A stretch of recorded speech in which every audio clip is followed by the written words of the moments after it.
장애인 문화복지신문 제330호 제7면 기사입니다. 남양주시 복지재단 발달장애 아동 청소년 오케스트라 2022 오케스트라 창단.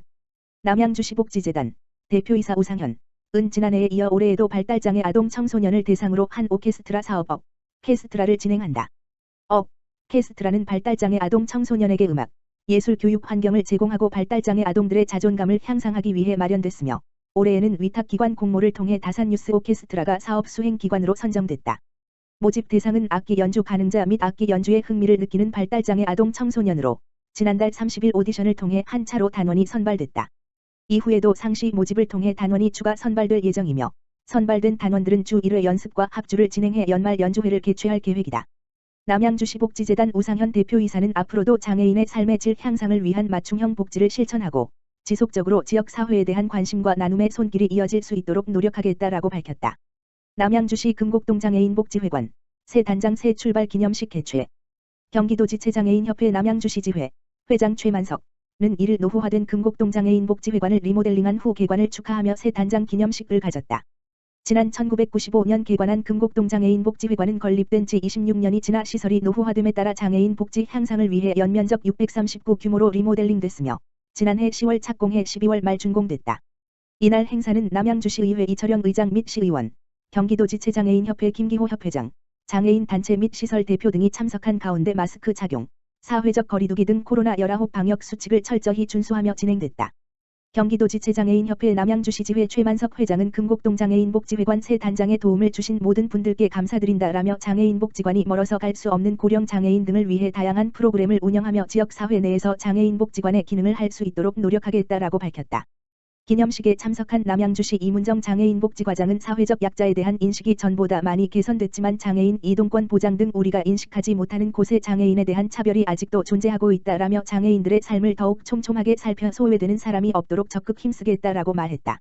한편 금곡동 장애인복지회관에는 경기도지체장애인협회 남양주시지회, 고령장애인 쉼터, 무료급식소, 장애인 종합민원센터 등이 위치해 있으며 금곡동 장애인복지회관은 장애인들의 복지를 위한 의견 청취 및 공유, 편안하고 쾌적한 쉼터 제공, 무료 급식 등 장애인 맞춤형 서비스를 지원하고 있다.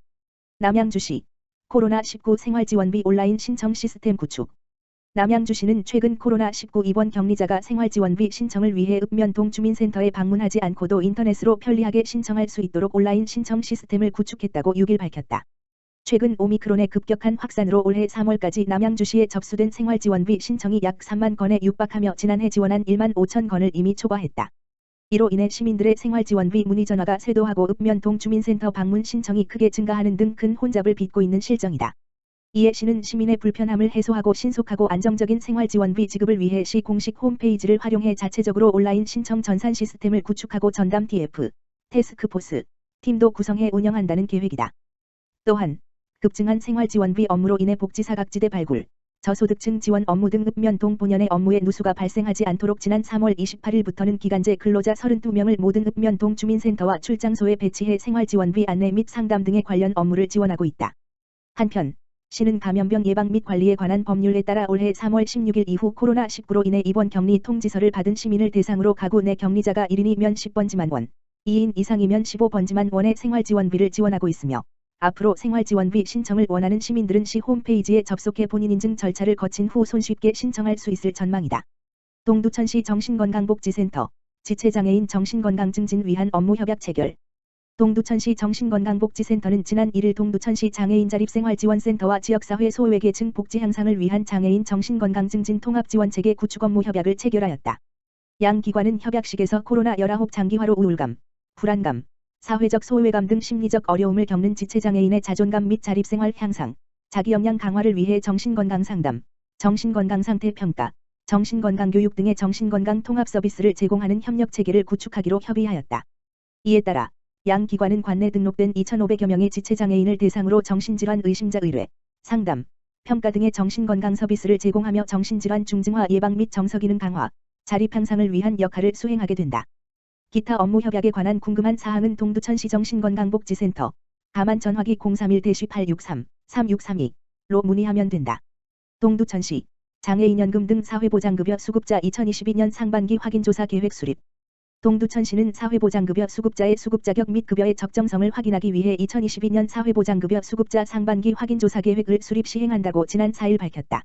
이번 확인조사는 국민기초생활보장법 및 사회보장급여법에 따라 기초생활보장, 기초연금, 장애인연금, 한부모가족, 차상위장애인 등 총 15개 복지사업에 대해 실시하며 관내 기초생활보장 수급자 및 기초연금, 장애인연금, 한부모가족, 차상위계층 등 복지급여 수급자 406가구가 조사 대상에 포함된다. 시는 사회보장정보 시스템을 통해 회신되는 건강보험 보수월액, 재산세 등 25개 기관의 82종의 공적자료를 바탕으로 대상자의 소득재산 변동사항을 신속히 반영하고 공정한 복지 대상자 관리를 통해 중복 부정수급 예방에 최선을 다할 계획이다. 또한 공적자료 이외에도 가구 특성에 따라 가정방문과 생활실태 상담 등으로 복지 대상자의 어려움을 적극적으로 파악해 복지사각지대 위기가정이 발생하지 않도록 사회안전망 구축에 힘쓸 계획이다. 시 관계자는 표준화된 통합조사로 점차 늘어나는 복지급여 대상자의 관리의 공정성, 정확성, 신뢰성을 강화해 복지재정 효율화에 힘쓰겠다면서 적극적인 권리구제를 통해 시민들의 복지 체감도가 향상되도록 최선을 다하겠다고 밝혔다. 동두천시 11일부터 신속항원검사 중단 기존 PCR 검사는 운영. 동두천시는 정부 방역 및 의료체계 개편에 따라 11일부터 보건소 선별진료소에서 실시해 오던 코로나19 신속항원검사를 중단하고 PCR, 유전자 증폭, 검사만 운영한다고 밝혔다. 이는 코로나19 국내 확진자 수가 감소세에 들어선 가운데 동네 병의원에서 전문가용 신속항원검사가 가능함에 따라 보건소 자가 신속항원검사 건수가 감소하고 진료와 치료까지 연계하는 정부 방역 의료체계 전환에 따른 것이다. 이에 따라 오는 11일부터 신속항원검사를 희망하는 시민은 가까운 장소에 있는 병의원인 호흡기전담 클리닉과 호흡기진료 지정 의료기관을 방문하면 된다. 다만 60세 이상, 검사가 필요하다는 의사소견서를 받은 자, 밀접 접촉자와 같은 역학적 관련자 등 검사 우선순위 대상자는 기존처럼 보건소 선별진료소와 시민회관 내 임시선별검사소에서 PCR 검사를 계속 받을 수 있다. 현재 시는 보건소 내 위치한 선별진료소와 시민회관 뒤편에 소재한 임시선별검사소 등 2개소를 운영하고 있으며 신속항원검사 중단에 따른 보건소 인력 재배치 등으로 보건소 방역 및 역학조사 업무와 재택치료 업무에 집중할 수 있을 것으로 보인다. 보건소 관계자는 신속항원검사 관련 시설을 신속히 철거하고 안내문 등을 정비해 보건소 주차장 정상화와 인력 재배치를 시행하여 코로나19 방역에 최선을 다하겠다고 말했다.